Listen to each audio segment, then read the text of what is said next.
न किञ्चित् कर्मकोटि नित्यो नित्यानां चेतना चेतना एको बहुना यो विदिनाति कामं तमात्मस्थं येन पश्यन्ति धीरा तेषां शान्ति शाश्वती नेतरेषां मनसैवानुद्रष्टव्यं नेह नानास्ति किञ्चन मृत्यु स मृत्युमाप्नोति यः नानेव पश्यति भिद्यते हृदयग्रन्थि छिद्यन्ते सर्वसंशया क्रियन्ते तस्य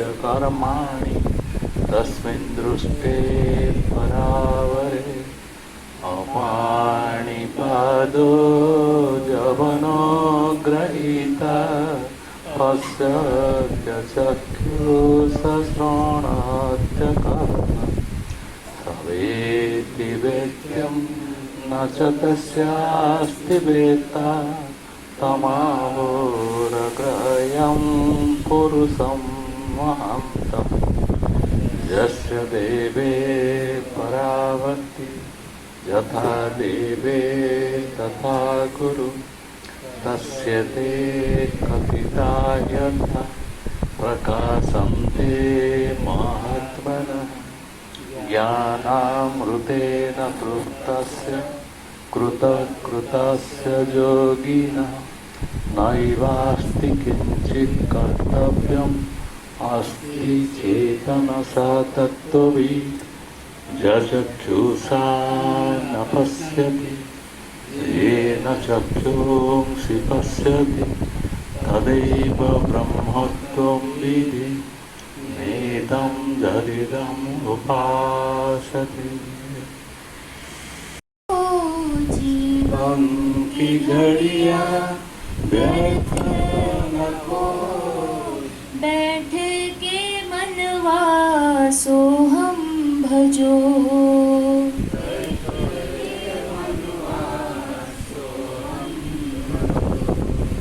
जीवन की घड़िया व्यर्थ न खो जीवन की घड़िया व्यर्थ न खो बैठ के मनवा सोहम भजो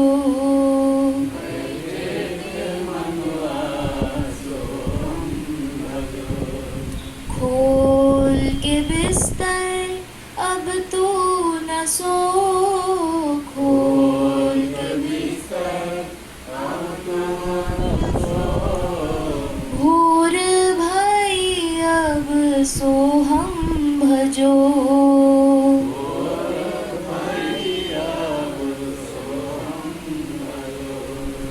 सो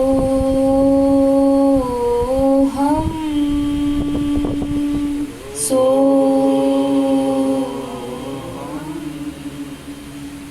सो हम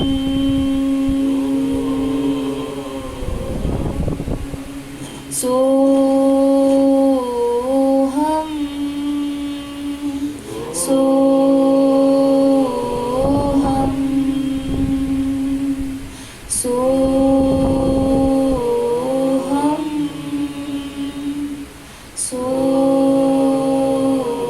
हम सो हम ही सुखों का सार है सो हम ही सुखों का सार है सो हम ही प्राणाधार है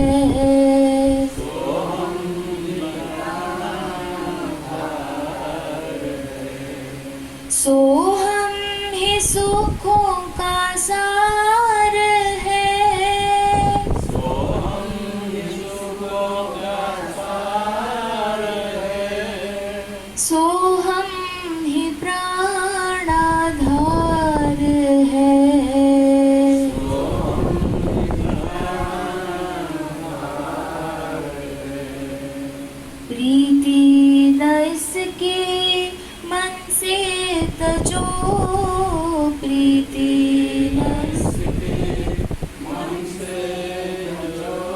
सब काम करो और सोहम भजो। सब काम करो सोहम भजो। सोहम।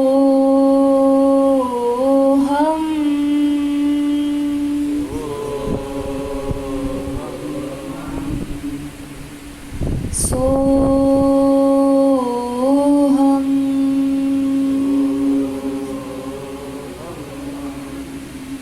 सोहम। सोहम। सोहम।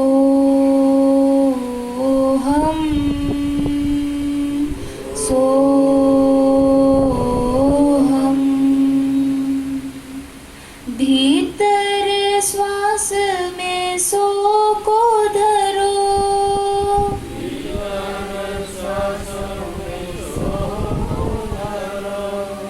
बाहर श्वास में हम विचारो।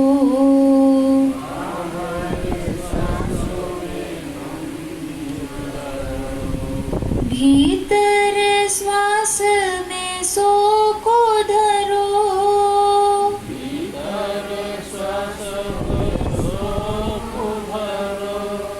बाहर श्वास में हम विचारो।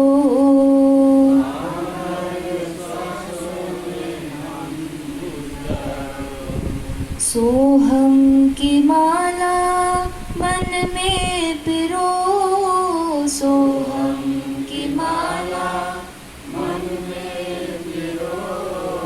श्वास श्वास निज भान करो।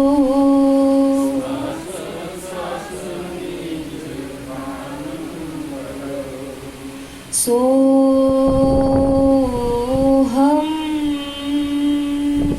सोहम।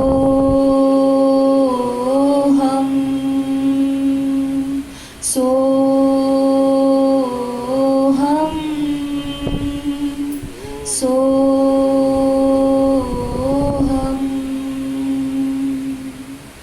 सोहम ही ब्रह्म का नाम है।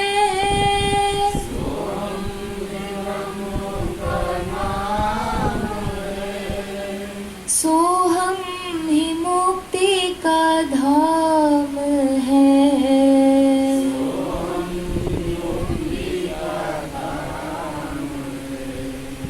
सोहम ही ब्रह्म का नाम है।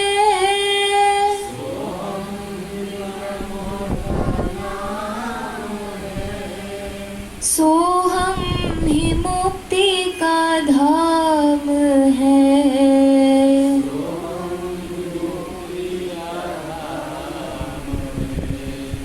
इसके बिना ना को गति।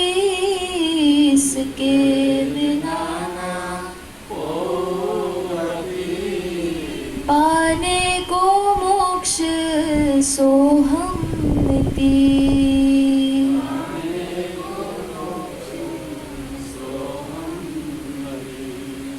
सोहम।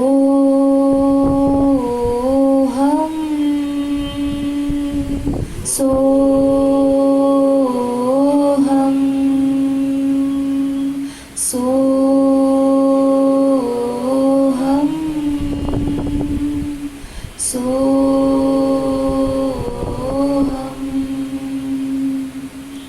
इच्छा जो हो तुझे मोक्ष की।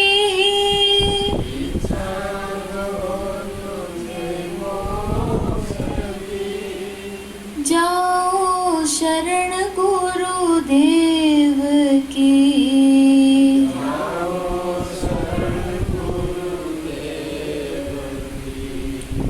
इच्छा जो हो तुझे मोक्ष की।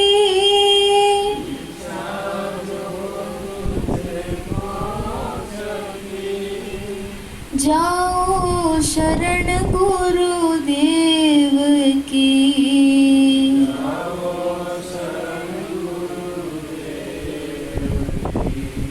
कहे शांता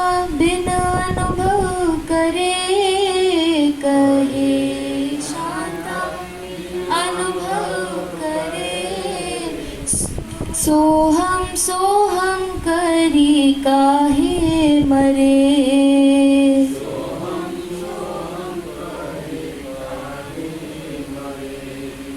जीवन की घड़ियाँ व्यर्थ न खो, जीवन की घड़ियाँ व्यर्थ न खो, जीवन की घड़ियाँ व्यर्थ न खो, जीवन की घड़ियाँ व्यर्थ न खो।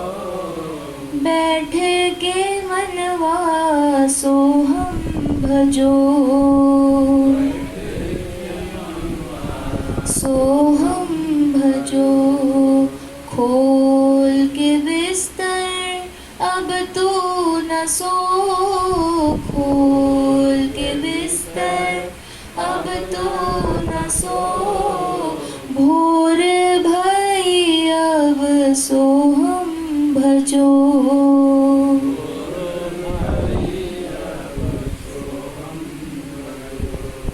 सोहम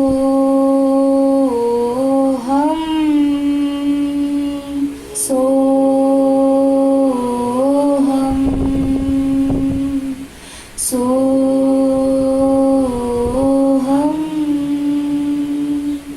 सोहम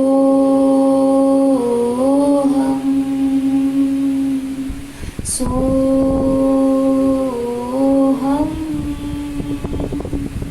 सोहम।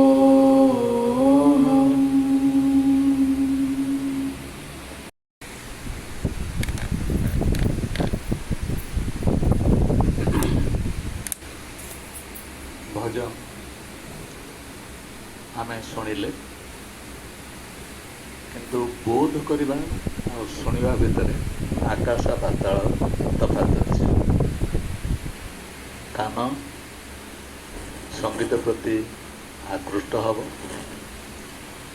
संगीत को लय जाऊँगी ता सहित मन को जोड़ एवं मन से बाटे गति किछि समय मग्न रह।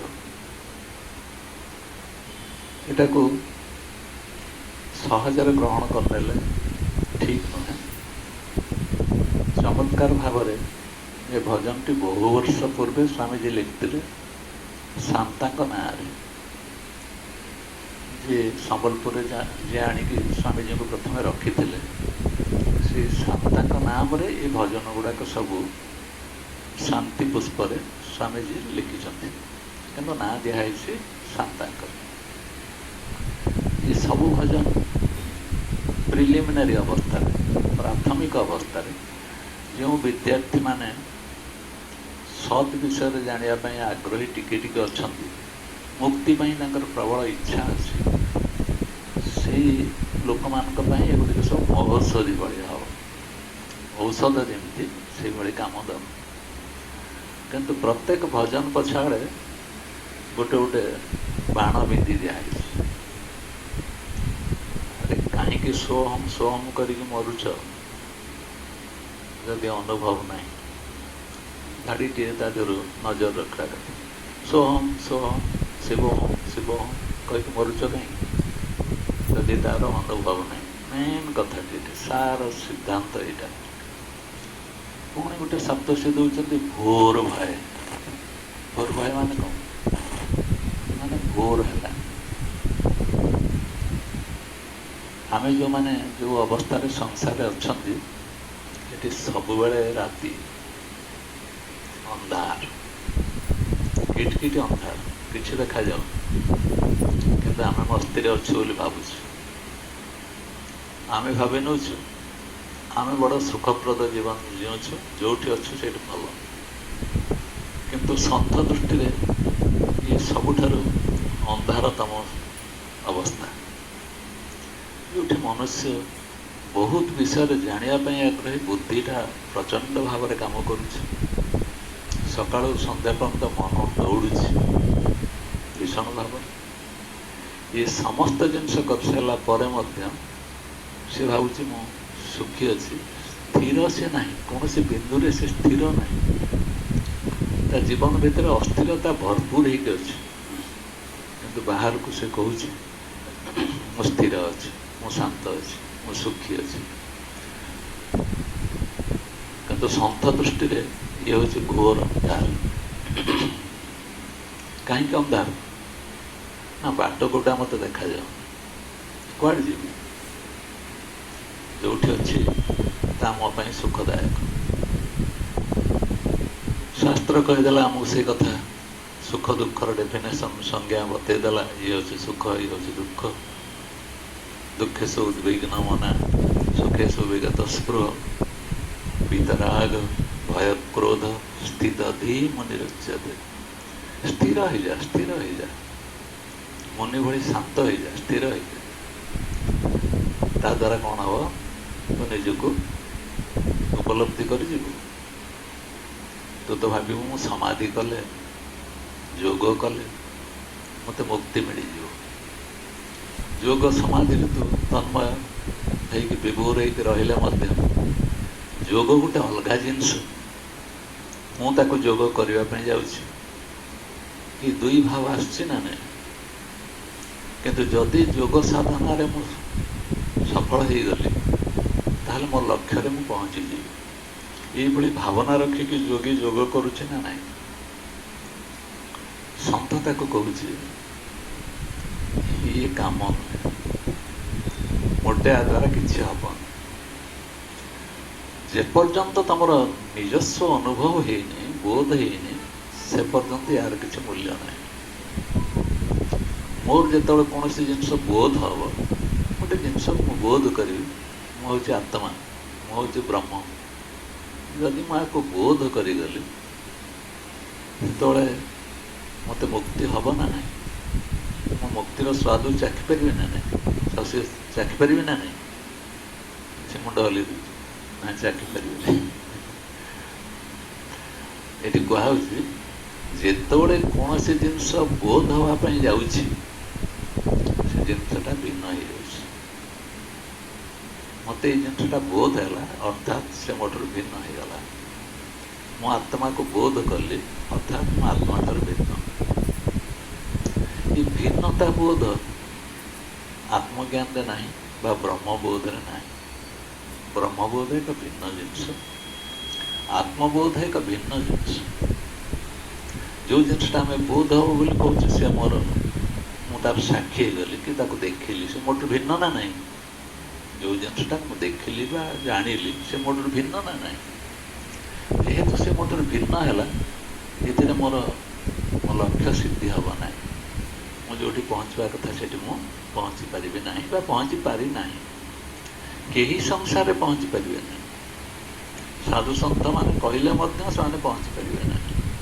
ଯେପର୍ଯ୍ୟନ୍ତ ଏ ବୋଧ ହେଲା ଗୋଟେ ଜିନିଷଟାକୁ ସେମାନେ ଭାବୁଥିବେ ଏଇଟା ମୋର ବୋଧ ହେଲା, ତାହେଲେ ସେ ତାଙ୍କଠାରୁ ଭିନ୍ନ ପଦାର୍ଥ ହେଇଗଲା। ମୁଁ ମୋତେ ବୋଧ କରିବି, ମୁଁ ମୋତେ ବୋଧ କରିବି, ଇଏ ମଧ୍ୟ ଏକ ଭିନ୍ନ ପଦାର୍ଥ ହେଇଗଲା। ମୁଁ ମୋତେ ବୋଧ କରିବି ଗୋଟେ ଭିନ୍ନ ପଦାର୍ଥ ହେଇଗଲା। ବୁଦ୍ଧଙ୍କୁ ପଚାରିଲେ ସମସ୍ତେ, ଆଜ୍ଞା ଆପଣ ତ ବର୍ତ୍ତମାନ ନିର୍ବାଣ ପ୍ରାପ୍ତ କରିଗଲେ, ମୋକ୍ଷ ପ୍ରାପ୍ତ କରିଗଲେ, ଆପଣ ବର୍ତ୍ତମାନ ସ୍ତ୍ରୀ ନା ପୁରୁଷ? ଆପଣ ସ୍ତ୍ରୀ ନା ପୁରୁଷ? ବୁଦ୍ଧ କହିଲେ କ'ଣ କହୁଛ? ସ୍ତ୍ରୀ ନା ପୁରୁଷ କ'ଣ? ମୁକ୍ତି ପାଇବା ପାଇଁ ଯେତେବେଳେ ମୋତେ ଚାହୁଁଛ ଯେ ମୁଁ ମୁକ୍ତ ହେଇଗଲି ବୋଲି ମୋତେ ପ୍ରଶ୍ନ ପଚାରୁଛ, ତମେ ମୁକ୍ତ ହେଇଗଲା ପରେ ତମେ ସ୍ତ୍ରୀ ନା ପୁରୁଷ? ସେଟା ଏସବୁ ଭ୍ରାନ୍ତିରେ ଅଛି। ମୁଁ ଯିଏ ପ୍ରକୃତରେ ଇଏ ନା ସ୍ତ୍ରୀ ନା ପୁରୁଷ। ତମ ମୁଁଟା ତମର ବୋଧ ହେଇଗଲା, କାମ ସରିଲା, ସେଇଠି ତମେ ରହିଲେ। ତାକୁ ପ୍ରଶ୍ନ କରି ଉତ୍ତର କରିକି ମୁଁ ସ୍ତ୍ରୀ ମୋ ପୁରୁଷ କହିଦେବ। ତେଣୁ ତତ୍ତ୍ୱବୋଧ କରିବା ପାଇଁ ଗଲା ପର୍ଯ୍ୟନ୍ତ ମୁଁ ହେଉଛି ଭିନ୍ନ। ଏଇ ତତ୍ତ୍ୱଟା ମୁଁ ବୋଧ କରିଗଲି, ସେ ମୋ ଠାରୁ ଅଲଗା ହେଇଗଲା। କିନ୍ତୁ ତତ୍ତ୍ୱଟାକୁ ଅନୁଶୀଳନ କରିକି ବୋଧ କରିସାରିଲା ପରେ ମୁଁ ଏଇ ବୋଧ କରିବା ଲୋକ, ମୁଁ ଦେଖୁଛି ଏ ତତ୍ତ୍ୱଟା ହେଉଛି ଏଇଆ। ଯଦି ଏକଥା ମୁଁ ଜାଣିପାରିଲି, ତଥାପି ଦ୍ୱୈତ ରହିଲା, ଦୁଇ ଅବସ୍ଥା ରହିଲା, ତାହେଲେ କ'ଣ କରିବା? ନା ଯେତେବେଳେ ତମର ବୋଧ ହେଇଯିବ ନା ମୁଁ ସ୍ତ୍ରୀ ନା ମୁଁ ପୁରୁଷ, ନା ମୁଁ ସୁଖୀ ନା ମୁଁ ଦୁଃଖୀ, ନା ମୁଁ ନା ପାପୀ ନା ମୁଁ ଧାର୍ମିକ, ନା ମୁଁ ପିଲା ନା ବୃଦ୍ଧ, ନା ମୁଁ ଶିଶୁ ନା ମୁଁ ନାରୀ, ନା ମୁଁ ପୁରୁଷ, ନା ମୁଁ ପଶୁ, ନା ମୁଁ କୋଉ ପ୍ରାଣୀ, ମୁଁ କିଏ? ନା ଯଦି ମୁଁ ତତ୍ତ୍ୱ ବୋଧ କରିଯାଇଛି ମୁଁ ମୋ ଜାଗାରେ ରହିଛି, ଯେ ମୋ ଜାଗାରେ ହିଁ ମୁଁ ସଂସାରରେ ଯାବତୀୟ ପଦାର୍ଥ ଆସୁଛି ଆସୁ, ତା ବାଟରେ ଆସୁ, ତା ସାଙ୍ଗରେ ମୋର କିଛି ସମ୍ପର୍କ ନାହିଁ। କାହିଁକି ସମ୍ପର୍କ ନାହିଁ? ନା ମୁଁ ତାକୁ ଭିନ୍ନ ଭାବରେ ଦେଖିପାରୁଛି। ଯଦି ମୋ ସାଙ୍ଗରେ ସମ୍ପର୍କ, ଯାହା ଦେଖୁଛି ସେ ମୋଠୁ ଭିନ୍ନ ନିଶ୍ଚୟ, କିନ୍ତୁ ଏ ଭିନ୍ନତା ଦେଖିବା ପର୍ଯ୍ୟନ୍ତ ମୋତେ ଗୁରୁ ଶରଣ ନେବା ପାଇଁ ପଡ଼ିବ। ଯେପର୍ଯ୍ୟନ୍ତ ମୋତେ ଭିନ୍ନତା ବୋଧ ହେଉଛି, ଏକ ଭାବ ସମଭାବଟା ଆସୁନାହିଁ, ବା ମୁଁ ତାକୁ ଦେଖିବି କ'ଣ, ମୁଁ ତ ମୋ ଜାଗାରେ ଅଛି, ଏଇଭଳିଆ ବୋଧ ଉପଲବ୍ଧି ନ ଆସିଲା ପର୍ଯ୍ୟନ୍ତ ଆମ ଲକ୍ଷ୍ୟରେ ଜଣେ ପହଞ୍ଚି ପାରିବ ନାହିଁ। ଯିଏ ଯିଏ ସବୁ ବାଧା ସୃଷ୍ଟି କରୁଛି ଆ ପଛଆଡ଼େ, ଯୋଉ ଯୋଉ ବାଧା ପାଇଁ ଏହି ଉପଲବ୍ଧି ଗୁଡ଼ାକ ହେଇପାରୁନି, ସେଇ ବାଧା ସବୁକୁ ଦୂର କରିବା ପାଇଁ ଶାସ୍ତ୍ର ଅଛି, ଗୁରୁମାନେ ଅଛନ୍ତି, ମହତ ବାଣୀ ଅଛି। ଆମେ ଭଜନଟେ ଲେଖା ହେଇଛି, ପଢ଼ିଲେ ଶୁଣିଲେ, ମନନ କରିବା, ଏହାକୁ ମନନ କରିବା ପାଇଁ କୁହାହେଉଛି, ଧ୍ୟାନ କରିବା ପାଇଁ କୁହାହେଉଛି। ରେ ମନୁଆ ତ ମନନ କର। କୋଉ କଥାକୁ ମନନ କରିବୁ? ଯାହା ନିତ୍ୟ ଶାଶ୍ୱତ ଚିରନ୍ତନ, ଯାହାର ଡୁପ୍ଲିକେଟ୍ ଦୁଇ ବୋଲି କିଛି ନାହିଁ। ତ ସେଇଠି ପହଞ୍ଚିବା ପାଇଁ ତୋର ଲକ୍ଷ୍ୟ, ସେଇଠି ତୁ ପହଞ୍ଚିବୁ। ଏଇଭଳି ଭାବରେ ବିଚାର କରିବା ପାଇଁ ମନୁଷ୍ୟ ଭାବିପାରୁନି। କାହିଁକି? ନା ସବୁବେଳେ ତା ପାଖେ ପାଖେ ତାର ଗୋଟେ ଅହଂକାର ଏକଦମ ଦୃଢ଼ ଭାବରେ ତାକୁ ବାନ୍ଧିକି ରଖିଛି। ଅହଂକାରଟା ତା ପାଖରେ ଦୃଢ଼ ଭାବରେ ରହିଛି। ମୁଁ ଜାଣିଛି। କ'ଣ ଜାଣିଛୁ? ମୁଁ ପୁରୁଷ ବୋଲି ମୁଁ ଜାଣିଛି। କ'ଣ ଜାଣିଛୁ? ନାଇଁ ଗୀତାରେ ଏଇଟା ଲେଖା ହେଇଛି ମୁଁ ଜାଣିଛି। କ'ଣ ଜାଣିଛୁ? ନା ସମସ୍ତଙ୍କ ରକ୍ତ ଲାଲ ମୁଁ ଜାଣିଛି। ମାନେ ଗର୍ବ କରୁଛି ସେ ଯେ ମୋତେ ଜଣା ଅଛି, ବହୁତ ଜିନିଷ ଜଣା ଅଛି। ଯାହାକୁ ଜଣା ଅଛି ସେ ସମସ୍ତଙ୍କ ପଛରେ ଅଛି। ଏ କାନ ପାଖରେ ଶବ୍ଦ ଆସିକି ପହଞ୍ଚୁଛି, ସେ କାନ ପାଖରେ ଠିଆ ହେଇଛି। କାନ ଶୁଣୁଛି, କାନ ସବୁ ଶୁଣୁଛି, ସେ ଠିଆ ହେଇକି ପାଖରେ ଦେଖୁଛି। କାନ ଶୁଣୁଛି, ସେ କାନ ପାଖରେ ଠିଆ ହେଇକି ଦେଖୁଛି। ସେ ଆଉଟ୍ ହେଇଗଲା, ସେ ଦୂରକୁ ପଳେଇଲା, କାନ ନିର୍ଜୀବ ହେଇଗଲା। ଚିନ୍ତା କର, ମାନେ ଆତ୍ମଜ୍ଞାନ ବ୍ରହ୍ମଜ୍ଞାନ ଆମେ ଚିନ୍ତା କରିବା କେମିତି ଏ ଜିନିଷ ଗୁଡ଼ାକ ଆମ ନିକଟତରେ ଆସୁ। ନାକ ଶୁଙ୍ଗୁଛି, ତା ପାଖରେ ମୁଁ ଠିଆ ହେଇଛି, ନାକ ଶୁଙ୍ଗୁଛି, ଏ ଶୁଙ୍ଗୁଛି ପର୍ଯ୍ୟନ୍ତ ମୁଁ ଜାଣିପାରୁଛି। କିନ୍ତୁ ଯେତେବେଳେ ଶୁଙ୍ଘିବା ବନ୍ଦ ହେଇଯାଉଛି, ମୁଁ ନାହିଁ ଯେତେବେଳେ ତାର ଶୁଙ୍ଘିବା ବନ୍ଦ ହେଇଯାଉଛି। କିନ୍ତୁ ମୁଁ ତା ସାଙ୍ଗରେ କେବେ ମିଶିକି ରହୁନି। ମୋ ଠାରୁ ସଂସାର ଅଲଗା ହେଇକି ରହୁଛି। ମୁଁ ସଂସାର ସାଙ୍ଗରେ ମିଶିକି ସବୁ ପ୍ରକାର କ୍ରିୟା କରୁଛି, ସବୁ ଭୂମିକା କରୁଛି। ଚିନ୍ତିତ ହେବାର କିଛି ନାହିଁ। କିନ୍ତୁ ମୁଁ ଅଛି, ମୋର ଭୂମିକା ଯାହା ନିଭେଇବା କଥା ନିଭାଅ, କିନ୍ତୁ ତାଠାରୁ ଭିନ୍ନତାକୁ ରକ୍ଷା କରେ। ମୁଁ ଭିନ୍ନ ବୋଲି ଏଇ ମନ ଭିତରେ ଏଇ ଦୃଢ଼ତାଟା ଆସିବ। ଏବଂ ଏଇ ଦୃଢ଼ତାଟା ଆସିଗଲେ କ'ଣ ହେବ ନା ମୁଁ ସ୍ୱହମ୍ ଧ୍ୟାନ କରିବା, ବା କେତେବେଳେ ମୁଁ ସ୍ୱଟାରେ କ'ଣ କରିବି, ହମ୍ଟାରେ କ'ଣ କରିବି, ଏଇ ଯେଉଁ କ୍ରିୟା ଗୁଡ଼ାକ ବତେଇ ଦିଆହେଇଛି, ଧ୍ୟାନର ପ୍ରଣାଳୀ ଶୈଳୀ, ଏସବୁ ଆସ୍ତେ ଆସ୍ତେ ଆସ୍ତେ ଆସ୍ତେ ମୋର ହୃଦୟସ୍ଥ ହେଇଯିବ, ଗଭୀରତର ହେଇଯିବ।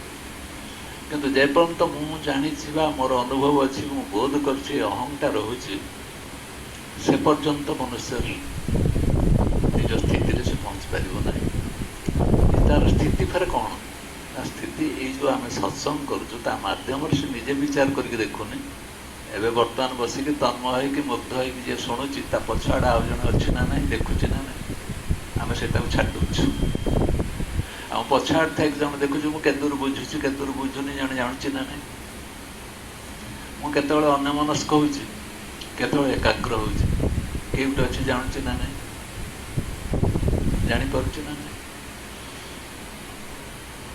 ଏ ନ ଜାଣିପାରୁଛି ଯେତେବେଳେ ତାକୁ ଅସୁବିଧା ହେଉଛି, ଯେତେବେଳେ ତାର ଅହଂକାରଟା ଏତେ ପରିମାଣରେ ଦୃଢ଼ ହେଇକି ଅଛି ଯେ ସେ ଅହଂରୁ ସେ ନିଜକୁ ରକ୍ଷା କରିପାରୁନି। ସେଇଥିପାଇଁ ଏ ବୋଧଟା ତାକୁ ଡେରି ହେଉଛି। ତେଣୁ ଗୁରୁମାନେ ସବୁବେଳେ କହନ୍ତି ତମେ ମୋ ପାଖକୁ ଆସିଛ କ'ଣ ପାଇଁ ଜାଣିଛ? ତମେ ତମ ସମର୍ପଣ କରୁଛ କି ନାହିଁ ମୁଁ ଦେଖୁଛି। ତୁ କହୁଛୁ ମୁଁ ସମର୍ପଣ ସବୁ ସାଷ୍ଟାଙ୍ଗ ପ୍ରଣିପାତ କଲି, କିନ୍ତୁ ମୁଁ ଜାଣିପାରୁଛି ତୁ କି ପ୍ରଣିପାତ କରୁଛୁ, କାହା ପାଖରେ ପ୍ରଣିପାତ କରୁଛୁ ଆଉ କାହାକୁ ପ୍ରଣାମ କରୁଛୁ, କିଭଳି ପ୍ରଣାମ କରୁଛୁ। ତାକୁ ତୁ ନିଜେ ଦେଖୁନୁ ଯେ ମୁଁ ପ୍ରଣାମ କରିବା ପଛରେ ମୁଁ କେମିତି ଅଛି ଅନୁଭବ କରିପାରୁନି। ଦି ଜଣ ସାଙ୍ଗ ଗଲେ ଗୋଟେ ଜାଗାକୁ ବୁଲିବା ପାଇଁ। ଗୋଟେ 3 ତାଲା ବିଲ୍ଡିଂ ଅଛି। 3 ତାଲା ବୁଝିପାରୁଛୁ? 3 ଷ୍ଟୋରୀ ଗୋଟେ ବିଲ୍ଡିଂ। ସେ ରାତିରେ ମାନେ ପହଞ୍ଚିଲା ବେଳକୁ ସେଠି ରହିବା ପାଇଁ ଚାହିଁଲେ। ଜଣଙ୍କ ନାଁ ମନୋହର, ଜଣଙ୍କ ନାଁ ସଂଗ୍ରାମ। ସଂଗ୍ରାମ ପାଖରେ ଗୋଟେ କୁକୁର ଅଛି, ମନୋହର ପାଖରେ ନାହିଁ। ସାଙ୍ଗ 2 ଜଣ କୁକୁରଟେ ନେଇକି ଯାଉଛନ୍ତି। ସେ କୁକୁର ନେଇକି ସେ ଧର୍ମଶାଳାରେ ରହିଲା ବେଳେ ଏତେ ଚାଲି ଚାଲି ସେମାନେ ଥକି ପଡ଼ିଥିଲେ ଯେ ମନୋହର କହିଲା ମୋତେ ବହୁତ ଥକା ଲାଗୁଛି, ମୁଁ ଆଉ ଉପରକୁ ଉଠି ପାରିବିନି। ତମେ ଭାଇ 3 ତାଲା ଉପରକୁ ଯାଅ, ତଳେ ତ ଜାଗା ନାହିଁ, ତଳେ ଯାହା ଅଛି ଜଣଙ୍କ ପାଇଁ ଅଛି, ତେଣୁ ତମେ ଉପରେ ଯାଅ, ଯଦି ଭଲ ଜାଗା ଥିବ କହିଦେବ, ମୁଁ ସେଠିକି ଚାଲିଯିବା, 2 ଜଣ ଯାକ ରହିବା। ଇଏ ସେଠୁ ଗଲା ଉପରକୁ। ଗଲା ବେଳକୁ ତା କୁକୁରଟି ଗଲା। କୁକୁରଟି ଘର ଭିତରକୁ ପଶିଲା ବେଳକୁ ଖୁବ୍ ଜୋରେ ଭୋ ଭୋ କରିକି ଚିତ୍କାର କଲା। ଯେମିତି ଭୋ ଭୋ ଭୋକିଲା, ସେଇଠୁ ସଂଗ୍ରାମ କହିଲା ଚାଲିଯିବା ତଳେ, ସେ ସାଙ୍ଗକୁ କହିଦେଇକି ଆସିବା।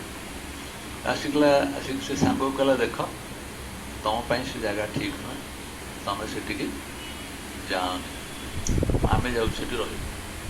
ୟା ମନକୁ ଆସିଲା ବା ମତେ ମୁଁ ତଳେ ଅଛି, ଇଏ ଉପରକୁ ଚାଲିଗଲା, ଦେଖିଲା ଯେମିତି ଭଲ ଜାଗାଟିଏ ଅଛି, ସେଠି ନିଜେ ରହିବା ପାଇଁ ଠିକ୍ କରିଦେଲା। ଆଉ ମୋ ବେଳକୁ ଆସି କହୁଛି କ'ଣ ନା ଭଲ ନୁହେଁ, ତମେ ଯାଅ, ମୁଁ ନିଶ୍ଚୟ ଯିବି। ଏ ଯେତେ କହିଲେ ମଧ୍ୟ ବନ୍ଧୁ ସେ ମାନିଲାନି। ସେ ତାର ଶୁଶୁରି ବଜେଇ ବଜେଇ ଉପରକୁ କଷ୍ଟ ହଉ ପଛେ ଗଲା, କାରଣ ତା କଥା ରହିଲା, ସେ ଦେଖିବା ପାଇଁ ଗଲା ଉପରକୁ। ଯାଇକି ଉପରେ ଗଲା। ଇଏ କହିଲା ହଉ ଠିକ୍ ଅଛି ତମେ ଯାଅ। ଇଏ ତାର କବାଟ ଦେଇକି ଶୋଇପଡ଼ିଲା। ସକାଳୁ ସକାଳୁ ଦେଖିଲା ତା ପାଟିତୁଣ୍ଡ ଶୁଭୁନି। ଉପରକୁ ଗଲା, ଦେଖିଲା ବେଳକୁ ସେ ସେନ୍ସଲେସ୍ ହେଇକି ପଡ଼ିଛି। ଏ ତାକୁ ଅପେକ୍ଷା କଲା, ସେନ୍ସଲେସ୍ କାହିଁକି ହେଇଗଲା, ମୂର୍ଚ୍ଛା କାହିଁକି ହେଇଗଲା, ତାକୁ ପଚାରିଲା। ସିଏ ତାକୁ ଉଠେଇଲା। ସେ କହିଲା ସେ ଯେଉଁ ଗୁଣ୍ଡାମାନେ ସବୁ ଥିଲେ, ସେ ଗୁଣ୍ଡାମାନେ ବର୍ତ୍ତମାନ ଅଛନ୍ତି ନା ପଳେଇଲେଣି? ଯିଏ କହିଲା ତମେ ଯାଇକି ଦେଖୁନ ଗୁଣ୍ଡାମାନେ ଏବେ ଅଛନ୍ତି କି ନା? କେଉଁ ଗୁଣ୍ଡା? ନା ରାତିରେ ଯେଉଁ ଗୁଣ୍ଡା ମୋତେ ବସିକି ଆକ୍ରମଣ କଲେ, ମୁଁ ଯାହା କଲି ମୁଁ ଶୁଣିଲେନି, ମୋତେ ମାରିଲେ ବହୁତ, ଆସିଲା ପରେ ମୁଁ ଏଠି ପଡ଼ିଛି। ଏ କହିଲା ଏବେ ଦେଖ ସେ ଗୁଣ୍ଡାମାନେ କ'ଣ କରୁଛନ୍ତି। ଇଏ ଯାଇକି ଉପରକୁ ଗଲା, ଯାଇ ଦେଖିଲା ବେଳକୁ ଗୁଣ୍ଡା ଫୁଣ୍ଡା କେହି ନାହାନ୍ତି। ସେଇଠୁ ବଡ଼ ବଡ଼ ଅଇନା ଗୁଡ଼ାକ ସବୁ ଲାଗିଛି। ସେ ଯେଉଁ ଅଇନା ଗୁଡ଼ାକ ସବୁ ଲାଗିଛି, ଇଏ ସେ ଅଇନା ଗୁଡ଼ାକ ନେଇଗଲା। ଆରେ ମୁଁ ଆସିକି କେହି ତ ଏଠି ନାହାନ୍ତି, କାହିଁ ଗୁଣ୍ଡା କେହି ନାହାନ୍ତି, ମୁଁ ଆସିକି ମୋ ସାଙ୍ଗରେ ଲଢ଼ୁଥିଲି ତାହେଲେ କେଉଁଠି? ଉପରେ ଅଇନାରେ ତା ଛବିଟା ଦେଖାଯାଉଛି ନା, ତେଣୁ ସେଇଗୁଡ଼ାକ ସହିତ ସେ ଲଢ଼େଇ କରୁଥିଲା। କହିଲା ତା ମୁଁ ମୋ ସାଙ୍ଗରେ ଲଢ଼େଇ କରୁଥିଲି ତାହେଲେ। ତା ସାଙ୍ଗ କହିଲା ଦେଖ କୁକୁର ଆସିକି ଭୋକିଲା ଯେତେବେଳେ ମୁଁ ବୁଝିଗଲି କାହିଁକି ଭୋକୁଛି। କୁକୁର ଭୋକୁଛି କାହିଁକି ନା ଏତେ ଗୁଡ଼ାକ ଅଇନା ଅଛି, ସେ ସଚେତନ କରିଦେଲା। ମୁଁ ଭାବିଲି ସାଙ୍ଗଟାକୁ ଯଦି ଡାକିଦିଏ, ସିଏ ଯଦି ଆସିକି ଏଠି ରହେ, ତାହେଲେ ସିଏ ବି ସେରକମ ଭୟଭୀତ ହେଇଥିବ। ମୂର୍ଚ୍ଛା ଯେମିତି ଯାଇଛ, ପୁଣି ମୂର୍ଚ୍ଛା ଯିବ ବୋଲି ମୁଁ ଜାଣିପାରିଥିଲି। କାହିଁକି ନା ତମେ ମଦ୍ୟପାନ କରିଛ। ଯେହେତୁ ମଦ୍ୟପାନ କରିଛ, ତମ ମୁହଁ ସବୁ ଭିନ୍ନ ଭିନ୍ନ ଦେଖାଯାଉଛି। ଏ ଅଇନାରେ ତମ ମୁହଁ ସବୁ ଦେଖାଯିବ କେମିତି? ଗୋଟେ ରାକ୍ଷସ ମୁହଁ ଭଳି ଦେଖାଯିବ, ତମେ ଭୟ କରିବ ଆହୁରି। ସେଇଥିପାଇଁ ତମକୁ କହିଲି ଯେ ତମେ ଉପରକୁ ଯାଅନି, ତଳେ ଥାଅ। ତମେ ଆଣିଲନି। ସେଠୁ ସେ କହିଲା ଆରେ ସତେ ତ ମୋ ସାଙ୍ଗରେ ମୁଁ ଲଢ଼େଇ କରୁଥିଲି। ଏ ଯେଉଁ କୁକୁରଟା ତାହେଲେ ମୋ ଠାରୁ ବେଶୀ ପରିମାଣରେ ଜାଗ୍ରତ ଥିଲା, ଚେତନ ଥିଲା ମୋ ଠାରୁ ବେଶୀ। କହିଲା ହଁ ବସ, ଚେତନ ଥିଲା କୁକୁର। କହିଲା ତାହେଲେ କୁକୁରଟା ମୋଠାରୁ ଚେତନ ଥିଲା, ନହେଲେ ସେ କେମିତି ଜାଣିପାରିଲା ଯେ ବସିବା ପାଇଁ କହୁଛି।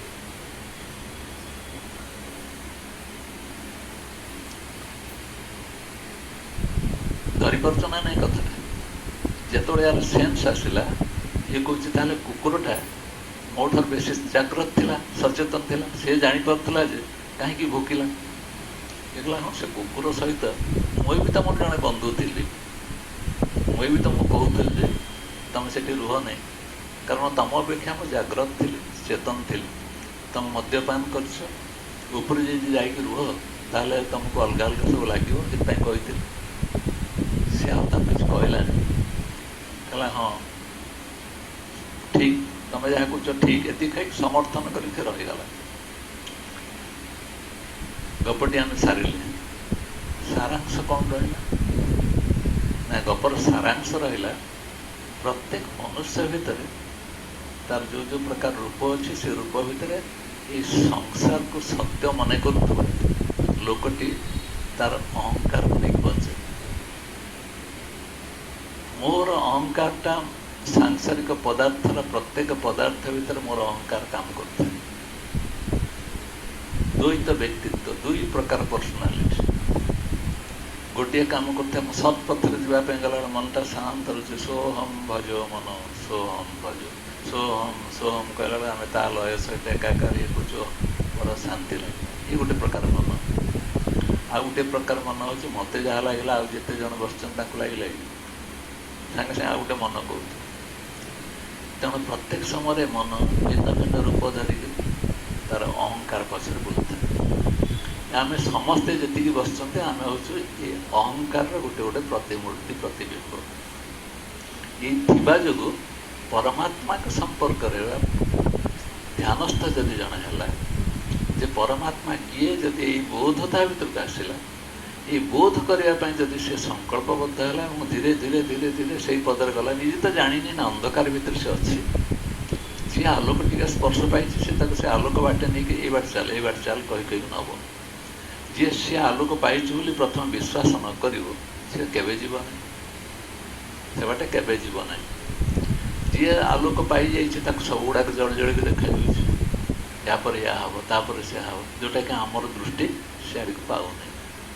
ଏଇ ଦୃଷ୍ଟିଭଙ୍ଗୀଟା ଆମର ଥିବା ଯୋଗୁଁ ଆମେ ସମସ୍ତଙ୍କୁ ଅବିଶ୍ୱାସ କରିବୁ, ସନ୍ଦେହ କରିବୁ, ଘୃଣା କରିବୁ, ହିଂସା କରିବୁ, କ୍ରୋଧ କରିବୁ, ବିଦ୍ରୂପ କରିବୁ, ଥଟ୍ଟା କରିବୁ, ବିଭିନ୍ନ ପ୍ରକାର ପ୍ରତିକ୍ରିୟା ପ୍ରକାଶ କରିବୁ। କ'ଣ ପାଇଁ? ବିଚାର କରିକି ଦେଖ, ମୋ ଭିତରେ ଯେଉଁ ମୋର ଅହଙ୍କାରଟା ଅଛି ସେ କି ରୂପ ସବୁ ନେଇଯାଉଛି।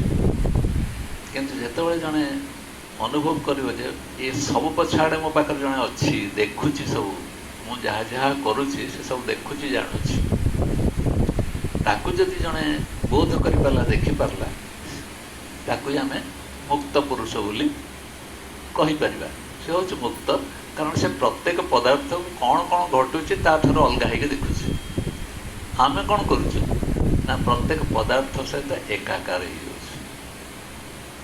ପଏଣ୍ଟଟି ହେଉଛି ମନୁଷ୍ୟର ଅଧୋଗତି ପାଇଁ ଦାୟୀ କିଏ ନା ଯାହା ଦେଖିଲା, ଯାହା ଶୁଣିଲା, ଯାହା ସ୍ପର୍ଶ କଲା, ଯାହା ଶୁଙ୍ଗିଲା, ଯାହା ଖାଇଲା, ତା ସହିତ ଏକାକାର ହେଇଗଲା, ଏକଦମ ଏକାକାର ସେ ହେଇଗଲା।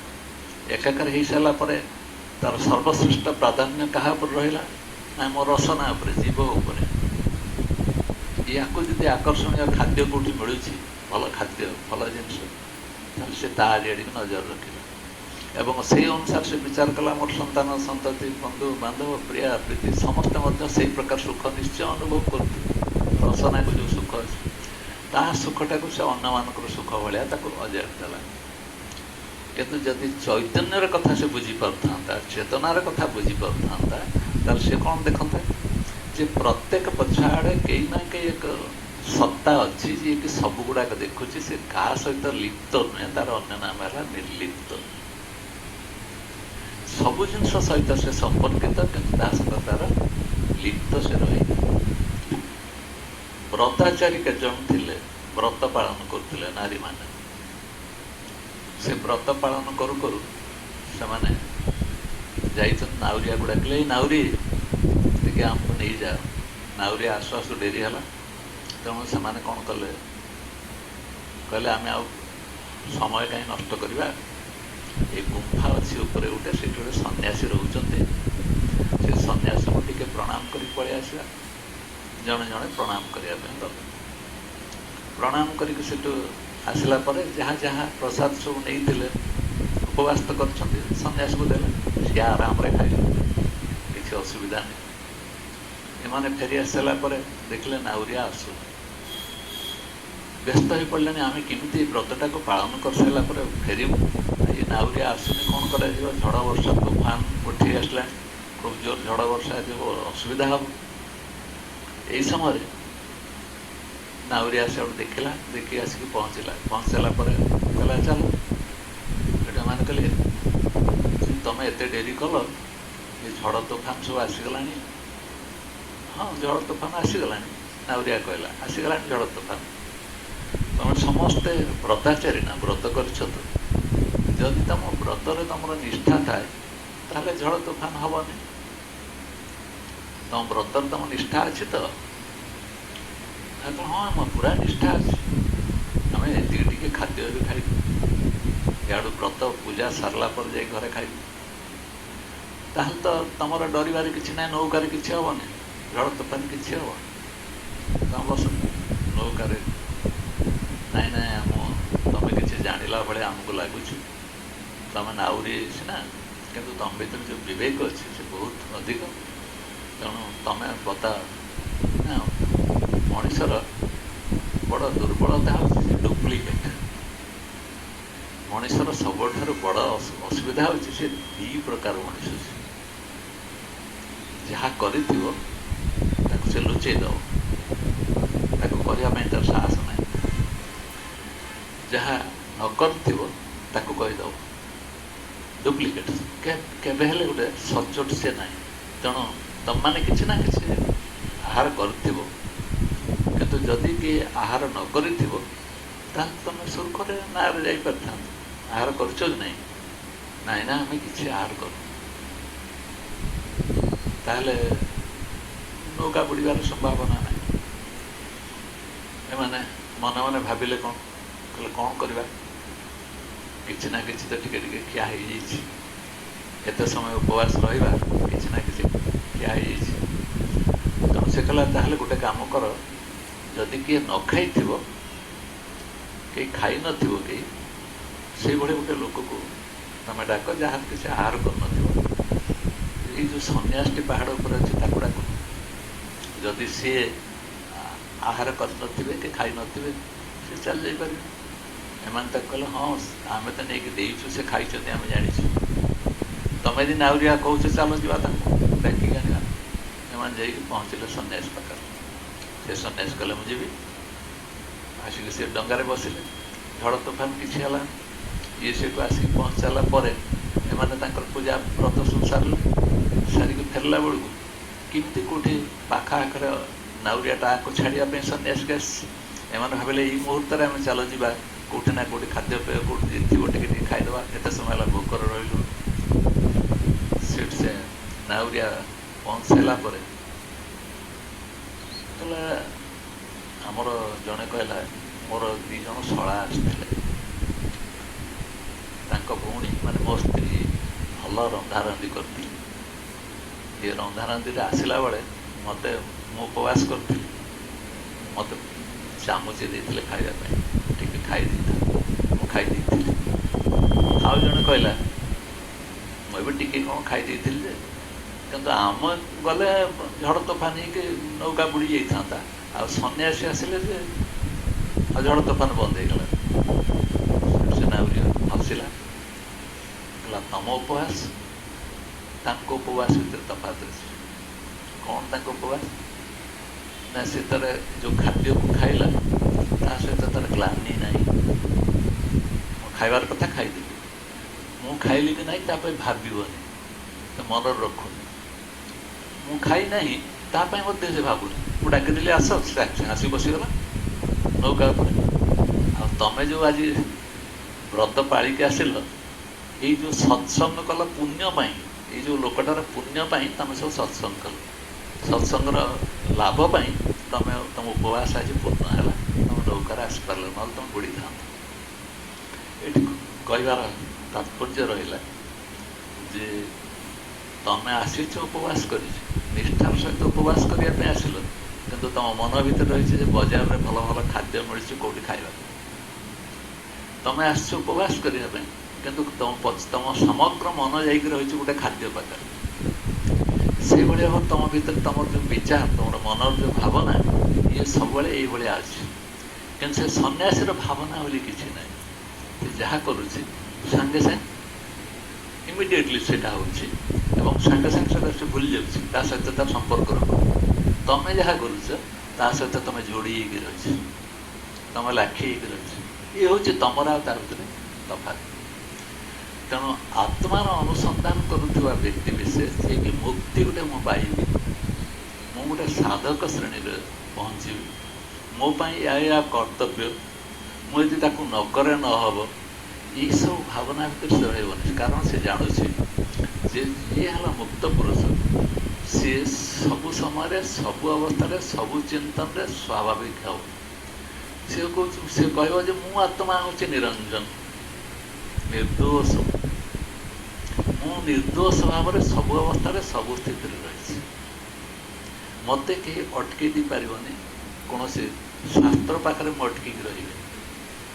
ସେ ଉପନିଷଦ ହଉ, ସେ ଗୀତା ହଉ, ଭାଗବତ ହଉ, ପୁରାଣ ହଉ, ବାଇବେଲ ହଉ, ପୁରାଣ ହଉ, ଯାହା ହଉ ନା କାହିଁକି, ସେଠି ଯେଉଁ ମୁଁ ଜ୍ଞାନ ଆହରଣ କରିବା ପାଇଁ ଯାଇକି ମୋର ଆତ୍ମାକୁ ଜାଣିବି, ଯେପର୍ଯ୍ୟନ୍ତ ଏଇ ବିଚାର ମନ ଭିତରେ ରହିଛି, ସେ ପର୍ଯ୍ୟନ୍ତ ଜଣେ ନିଜକୁ ଜାଣିପାରିବ ନାହିଁ, କେବେ ହେଲେ ଜାଣିପାରିବ ନାହିଁ।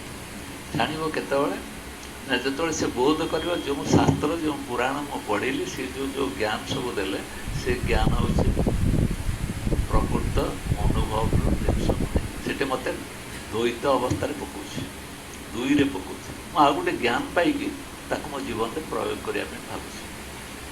ତେଣୁ ପ୍ରତ୍ୟେକ ସତ୍ସଙ୍ଗୀ ଏଇ ବିଚାର ସେ ରଖିବା କଥା, ମୁଁ ମୋର ବୋଧ କରିବା ପାଇଁ ହେଲେ କାହାରି ସହାୟତା ମୋତେ ଦରକାର ନାହିଁ। କାରଣ ମୁଁ ହେଉଛି ସେ ଆତ୍ମା, ନିର୍ଦୋଷ, ନିରଞ୍ଜନ। ମୁଁ ସବୁଠି, ସବୁ ଅବସ୍ଥାରେ, ସବୁ ସ୍ଥିତିରେ ଅଛି। ମୁଁ ଯେଉଁ ଜନ୍ମ ନେଇଛି କି ମୃତ୍ୟୁ ପର୍ଯ୍ୟନ୍ତ ଗଲି, ଏ ବିଚାର କରିବା ମୋର କି ଦରକାର। ମୋର କେତେବେଳେ ଜନ୍ମ ହେଲା, ମୁଁ କୋଉ କୂଳରେ ଜନ୍ମ ହେଲି, କୋଉଠି ଯାଇକି ମୋର ମୃତ୍ୟୁ ହେବ, ଏହା ବିଚାର ମୋର ଆବଶ୍ୟକତା ନାହିଁ। ମୁଁ ନିର୍ଦୋଷ, ସବୁବେଳେ ସବୁ ଅବସ୍ଥାରେ ରହିଛି। ମୋତେ ଯଦି କୌଣସି ଅବସ୍ଥାରେ ମୁଁ କାହାରି ଦ୍ୱାରା ଆକ୍ରାନ୍ତ ହେଉଛି, ସିଏ ପଞ୍ଚଭୂତ ହଉ କି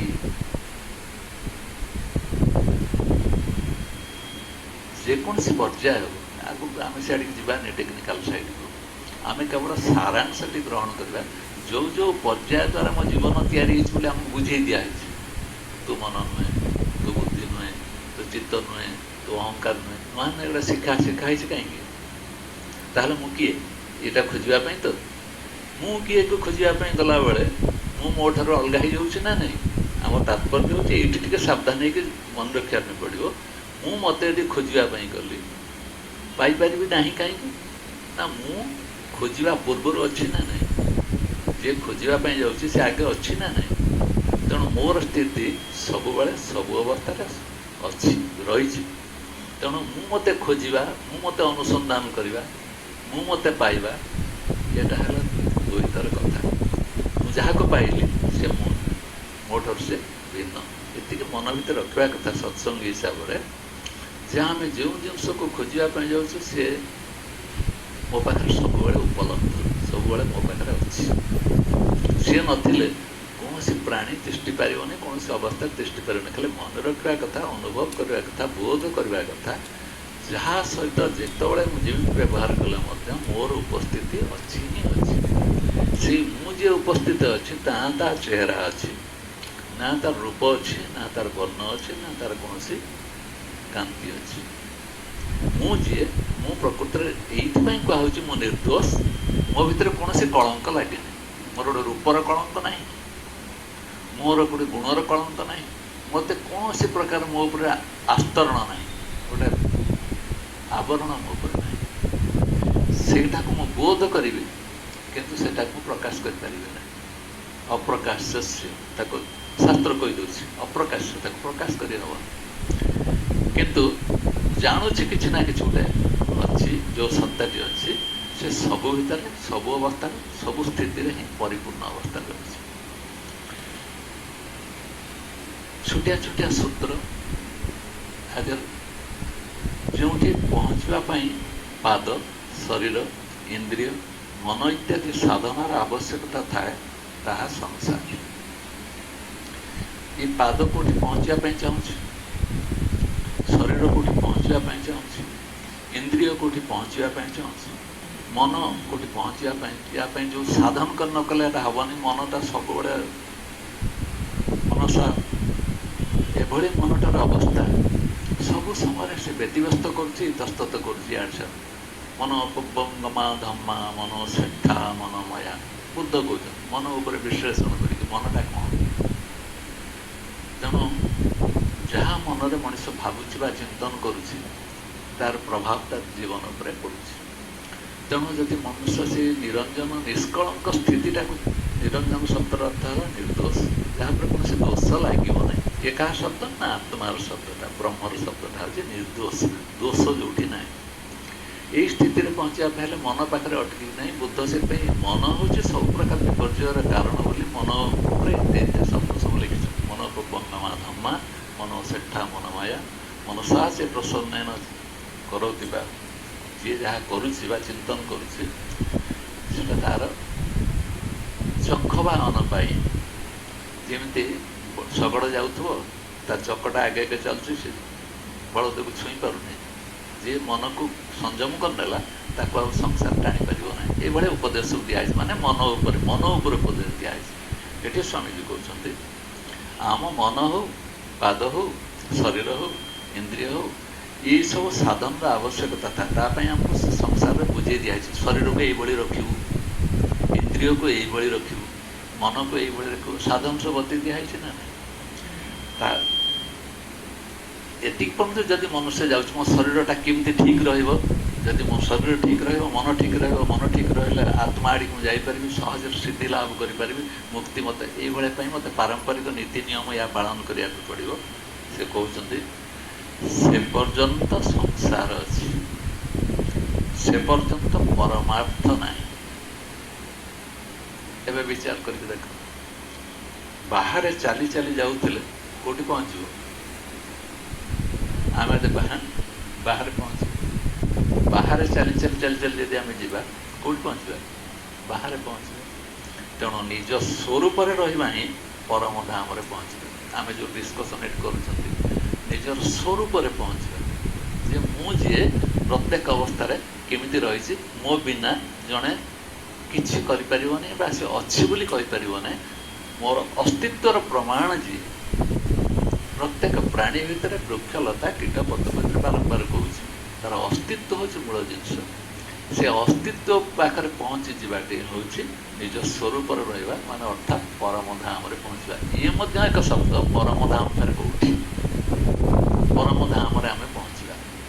तेणु परम धाम ये कहु जहाँ को श्रेष्ठतर बोली कहूँ मनुष्य जीवन जब सबकि भल जिन किसी जानापी चाहे जो जीवन संपूर्ण शांति संपूर्ण सुस्थ से रहिब मानसिक स्तर शारीरिक स्तर सब सुस्थतार कारण हूँ स्वरूप चिंतन कर स्वरूपटा कौन ताको जानापी चेष्टा कर कौन कर मन को अटकेवा ना प्रसन्न मन को अटकेवा ना छाड़ जाओ से कहते मन को अटका नहीं। या ही मन स्थिर कर सबुठ सुगम उपाय मन को अटका नहीं। मन जहाँ चाहूँगी करने दियो मन को अटका नहीं। आमर श्रद्धा मन मोर मन चाहूँगी या करने अटका नहीं छाड़ दियो कौन से अटकेबार प्रश्न ये ना से ठीक शुल्क मानी मन को अटका नहीं। यहाँ ही मन को स्थिर कर सबुठ सुगम मार्ग मन को स्थिर कर सुगम मार्ग। मनर धर्म हूँ संकल्प विकल्प करवा एटा सेटा कर। स्वामीजी कहते अटका अटकैले तुम ए पाखे अटक से पाटे बाहर बेलून भितर पा पशु ए पाखे चिपीदेल से पाखे बाहर सेमती मनर धर्म हूँ तुम ये सत्संग हो तुम भर मन कम कर से अलग अलग भावुथ पिचके जा कड़े बाहर पड़ू मन को अटका नहीं खाली मन को देख कौन କରିବୁ ଏ ଦେଖ କେମିତି ମନ ଯାଉଛି, କ'ଣ କ'ଣ କରୁଛି ଦେଖ, ଏ ମିଠା ଖାଇବା ପାଇଁ ମନ ହେଲାଣି, ଏଇଟା କରିବା ପାଇଁ, ଭୋଜି ଭାତ କରିବା ପାଇଁ ଇଚ୍ଛା ହେଲାଣି, ଏଇଟା କରିବା ପାଇଁ ଇଚ୍ଛା, ମନ ସବୁବେଳେ ଯାଉଛି। ତେଣୁ ଓହୋ ମନରୁ ଧର୍ମ ତ ସେ ତା ଧର୍ମ କରନ୍ତାନି, କ'ଣ କରନ୍ତା? ଝାରପୋକଟା ଗୋଡ଼ସ ଅଛି, କାମୁଡ଼ିବ ନା ନାହିଁ, ଆଉ ରକ୍ତ ନେବ ନା ନାହିଁ, ମଶା ତା ରକ୍ତ ନେବ ନା ନାହିଁ, ସେ ତା ଧର୍ମ କରୁଛି। ସ୍ୱାମୀ ସେ ସ୍ଥିତିରେ ଥିବା ଯୋଗୁଁ ତାଙ୍କ ଚାରିପଟେ ଯାକ ମଶା କାମୁଡ଼ିକି ମୃଣାଳ କରିଦେଲେ ମଧ୍ୟ ତାଙ୍କ ଟେନସନ୍ ନାହିଁ, ତାଙ୍କର କିଛି ଅସୁବିଧା ନାହିଁ, ଖାଉଥାଉ ମଶା। ତମେ ଖାଇ ଖାଇକି ସାରା ଜୀବନ ଜନ୍ମ ଜନ୍ମାନ୍ତରରେ ମଶା ହେଇକି କେତେ କେତେ ଲୋକଙ୍କୁ ଖାଇଛୁ, ଆଉ ସିଏ ଏବେ ଖାଇଲା କ'ଣ ହେଇଗଲା? ସିଏ ସେମିତି ରହିଛନ୍ତି, ସ୍ଥିର ଅବସ୍ଥା ରହିଛି।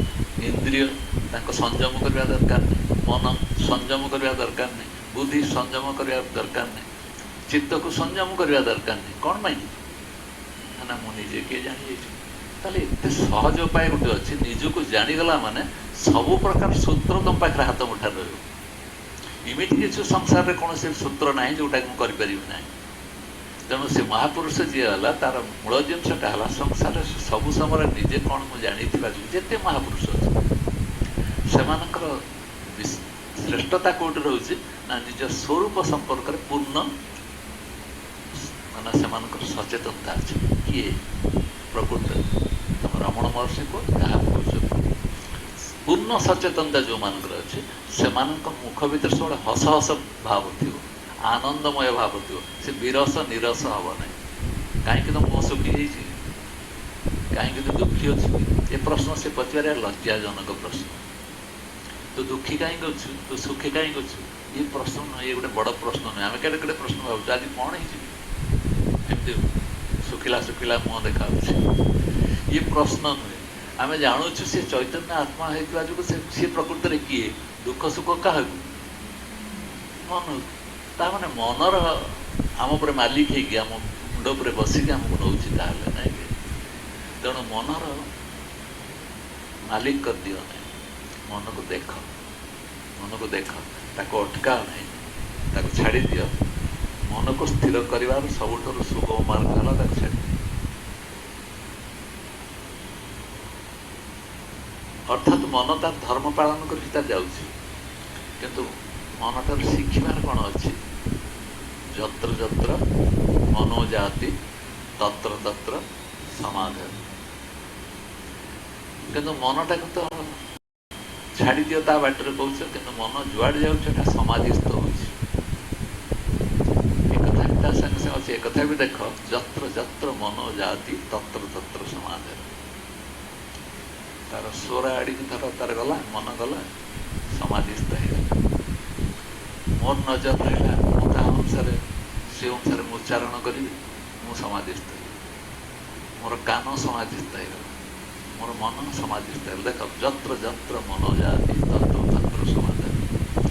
ତେଣୁ ସ୍ୱାମୀଜୀ କହୁଛନ୍ତି ସମାଧି ଅବସ୍ଥା ପ୍ରାପ୍ତ ହେଲେ ମଧ୍ୟ ଜାଣି ରଖ ତମେ ଦୁଇଟାର ଦ୍ୱନ୍ଦ୍ୱ ଭିତରେ ପଡ଼ିଛ। ତେଣୁ ଏସବୁ ଜିନିଷ କିଛି ଭାବନି, ମୋର ସମାଧି ହେବ, ମୋର ଅମୁଖୀ ହେବ, ସମୁଖୀ ହେବ, ମୁଁ ଏମିତି ହେଲେ ନିର୍ବାଣ ପ୍ରାପ୍ତ କରିବି, ମୁକ୍ତି ପାଇବି। ସ୍ତ୍ରୀ ଲୋକମାନଙ୍କୁ ମୁକ୍ତି ମିଳିବ ନାହିଁ, ଶାସ୍ତ୍ରମାନଙ୍କରେ ଲେଖି ଦିଆଗଲା। କ'ଣ କଲେ ବି ସେମାନେ ତାଙ୍କୁ ମୁକ୍ତି ମିଳିବନି, କାହିଁକିନା ପୁରୁଷ ମାନେ ଲେଖୁଥିଲେ, ସ୍ତ୍ରୀ ଲୋକମାନଙ୍କର ଲେଖା ନିଜେ ଲେଖୁନଥିଲେ। ତେଣୁ ସ୍ତ୍ରୀ ଲୋକମାନେ ତ ଗୃହ ଭିତରେ ରହିବାର କଥା, ତାଙ୍କର ମୁକ୍ତି କେଉଁଠି ହେବ, ଏକଥା କୁହାଯାଉଥିଲା। ସେଇଥିପାଇଁ ବୁଦ୍ଧ ବୁଝିଥିଲେ ଯେ ନା ମୁଁ ସ୍ତ୍ରୀ ନା ମୁଁ ପୁରୁଷ, ମୁକ୍ତତା ମୋର ସ୍ୱଭାବ, ସ୍ୱଭାବରେ ପୁଣି ଗୋଟେ ସ୍ତ୍ରୀର ସ୍ୱଭାବ, ଗୋଟେ ପୁରୁଷର ସ୍ୱଭାବ, ଇଏ କ'ଣ କି ଭାବ? ତେଣୁ ମହାପୁରୁଷ ଯିଏ ବୋଧ କରିଛି ସେ କେଉଁଠି ଅଛି, କେଉଁ ସ୍ଥିତିରେ ଅଛି। କିନ୍ତୁ ଯେଉଁମାନଙ୍କର ବୋଧ ନାହିଁ ସେମାନେ କେଉଁଠି ଅଛି, କେଉଁ ସ୍ଥିତିରେ ଅଛି। ଏଇଥିପାଇଁ ଆମକୁ ଚିନ୍ତା କରିବା ପାଇଁ ପଡ଼ିବ ଯେ ଗୁରୁ ସ୍ୱୟଂ ଜ୍ଞାନର ପ୍ରତିରୂପ। ତମେ ତ ଜ୍ଞାନଟାକୁ ଦେଖିପାରୁନ, ଜାଣିପାରୁନ, ସେ ହେଉଛନ୍ତି ତା ପ୍ରତିରୂପ। ତମ ଆଖି ତମ ପ୍ରତିଛବି ସେ ପୁରା। ତମେ ଯାହାକୁ ବୋଧ କରିପାରୁନ, ଜାଣିପାରୁନ, ସେ ତାକୁ ଜୀବନରେ ଅଙ୍ଗେ ନିଭେଇକି ତା ଉପରେ ତାର ସ୍ୱରୂପ ମୋର କ'ଣ, ତାପରେ ପୂର୍ଣ୍ଣ ଜ୍ଞାନ ତାଙ୍କର ଅଛି, ନିଜ ସ୍ୱରୂପରେ ସେ ସିଦ୍ଧ ହେଇସାରିଛନ୍ତି। ତେଣୁ ସେ ସ୍ୱରୂପ ଜ୍ଞାନ ଥିବା ଯୋଗୁଁ ଏମିତି କେହି ନାହିଁ ସଂସାରରେ ଯେଉଁ ବିଷୟରେ ସେ ନ ଜାଣିପାରିବେ। କାରଣ ସ୍ୱରୂପ ଯାହାର ସମ୍ପର୍କରେ ପୂର୍ଣ୍ଣ ଜ୍ଞାନ ହେଇଗଲା, ଜଗତର ପ୍ରତ୍ୟେକ ଅଣୁ ଅଣୁ ସହିତ ସେ ସମ୍ପର୍କିତ ହେଇଗଲା। ଆମେ ଯେଉଁ ଜ୍ଞାନ, ଯେଉଁ ନଲେଜ ଆମର ଅଛି ସେ ଲିମିଟେଡ୍, କିନ୍ତୁ ପୂର୍ଣ୍ଣ ଜ୍ଞାନ ଯାହାର ହେଇଯିବ ସେ ସବୁ ଭିତରେ ତାକୁ ଦେଖାଯିବ ୟାର ସୂତ୍ରଟା କ'ଣ। ଯେଉଁଠି ଆମକୁ ଜଣାପଡ଼ୁନି आम ज्ञान द्वारा नौ एटा फिजिक्स एटा केमिस्ट्री एटा बोटानी एटा अंकी एटा ये सूत्र पढ़िया पड़ो ये सूत्र एक सीमा मस्तिष्कर सीमा भितर रहे किंतु जो मानकर गुरु स्वयं सिद्ध जो मैंने से माने पूर्ण ज्ञान स्वरूप जो प्रत्येक पर्याय द्वार खोली जाए तेना जो पचार से द्वार खोली से नहीं कौटी पहुँचेदेवे निजे पाखे पहुँचे सब द्वार खोलिक सब गुड़ा देखदेवे कि पहुँचे कौटी निज पाखे पहुँचेदेवे तेणु उपदेश भितर कदापि जदि किंतु आरे आदिर प्रयोग कर ना कि तर्क कर ना कौन कहगला ये किंतु आम जो जो मैंने अज्ञान अवस्था आसिक सब जिन को शुणा चाहूँ शुणला बेलू आम जानू बा न जाणु आम भर गोटे आरे यहाँ किंतु हेल्ले कौन हम आसना ना शब्द से बुझापी पड़ो मो अज्ञान अवस्था ये कहुच्छी तर्क कर ना कौन करू जानी न तो कौन कर स्वीकार कर केवल स्वीकार कर कि ना मोर कि ना मु अमुक स्वीकार हो पार गोटे कि स्वीकार कर स्वीकार कर तेणु स्वीकार करवा एक सहज जिनस नुहे स्वीकार करवा एक बलिष्ठ कला जो मैंने स्वीकार करने जानते से बुझे ज्ञान तार महत्व के ज्ञान महत्व एत अधिक अच्छे से तुमको शांत स्थिति को नहीं आसो जिते यार महत्व एत अधिक तेणु स्वीकार कर किसी ज्ञान अच्छी बोली मो पाखे स्वीकार भावना रखिकी अस्वीकार करने अपेक्षा मुझे स्वीकार करना कि नतमस्तक हेबिनी कहीं पूर्ण स्वयं समर्पण करी कहीं यही स्थिति जड़े न पहुँचले तार ज्ञान मिठाटा को सी चाखी पार ना ज्ञान मधुरता को चाखी पार ना तेणु गुरु जो जी गुरु हूँ से स्वयं सिद्ध यहाँ मन रखा पड़े स्वयं सिद्ध आउ कि सिद्धिटा दरकार ना स्वयं सिद्ध होता जो से मन भर डाउट रखिक शुण ना बुझ ना किंतु तर्क कर ना कि विरोध कर अति कम गुरु से बाट जाऊ जाऊ जाऊ जाऊ से पहुँची गला तर्क उपरक तुम जो उठीज तो गुरु सहित तुम कौन विभाजन ना तुम जी सी संसार यही सत्यटी को जानापी प्रत्येक पदार्थ सहित एकीभूत एकाकार तेणु आमको से जावाई पड़ो आम जीवन में आम से प्रतिफलित करने पड़ो मो भीतर हसटा को मुझे बाहर देखा दरकार नहीं ना तो देखा दरकार जदि मो ये कथा मोर बोध हो मो भीतरटा सब उत्फुल्लित अवस्था रहे प्रत्येक पर्यायर मो आनंदित अवस्था रहे जदि मोर या भर ना मो कौन है ना आज सत्संग भल आश्चर्य बहुत समय लोक केमती लगे बहुत बढ़िया लगे ताले काली भल लगे आज मीठा लगे खटा लगे पर्यटन तुम कौ अवस्था अच्छ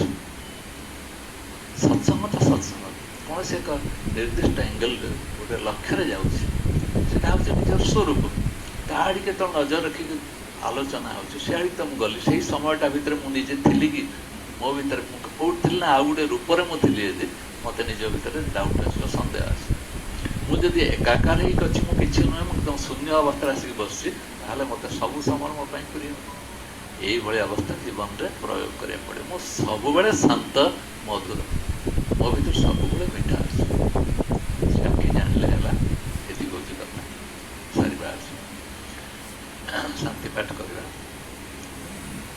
ओम पूर्णमद पूर्णमिदं पूर्णात् पूर्णमुदच्यते पूर्णस्य पूर्णमादाय पूर्णमेवावशिष्यते सर्वे भवन्तु सुखिनः सर्वे सन्तु निरामयाः सर्वे भद्राणि पश्यन्तु मा कश्चित् दुःखभाग् भवेत्